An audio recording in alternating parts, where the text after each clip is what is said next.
নমস্কার। আজকে ভাবলাম আপনাদের সাথে একটা সাদা ঝোল রান্না শেয়ার করি। তাই বাড়িতে কই মাছ ছিল, কই মাছগুলো কেটে ধুয়ে নিয়েছি।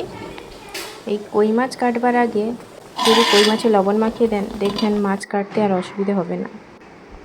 এই দেখুন, মাছগুলো তেল গরম করে দিয়ে দিচ্ছে। কই মাছ বেশি ভাজবো না, কিন্তু জলে ঝোলে একটু বেশি ফোটাবো। এই দেখুন, বেশি ভাজিনি, তুলে নিয়েছি।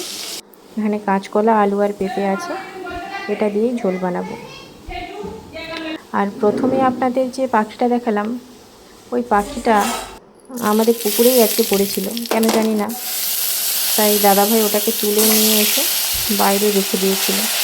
এখন অবশ্য ওটা উড়ে চলে গেছে। এই দেখুন, পেঁয়াজটা ভেজে নিচ্ছি একটু, তারপর পরিমাণ মতো লবণ দিয়ে দিলাম। আর মাছের তেল আর পটকা আমাদের এর আগে ভেজে নিয়েছি, সেটা আপনাদের সাথে শেয়ার করিনি। কারা কারা মাছের তেল আর পটকা খেতে ভালোবাসেন কমেন্ট করে জানাবেন। তো দেখুন, সবজিগুলো একটু নেড়ে নিচ্ছি, খুব বেশি ভাজবো না, যেহেতু সাদা ঝোল তাই বেশি তেলও দিইনি আর সবজিগুলো বেশি ভাজছি না। হলুদ দিয়ে একটু নেড়ে নিচ্ছি, একটু জল দিয়ে দেবো বেশি পরিমাণে। পেঁপে, কাঁচকলা, আলুটাও সেদ্ধ হবে আর মাছগুলো তাতে দেবো। এই দেখুন, মাছগুলো দিয়ে একটু বেশি সময় ফুটিয়ে নেব।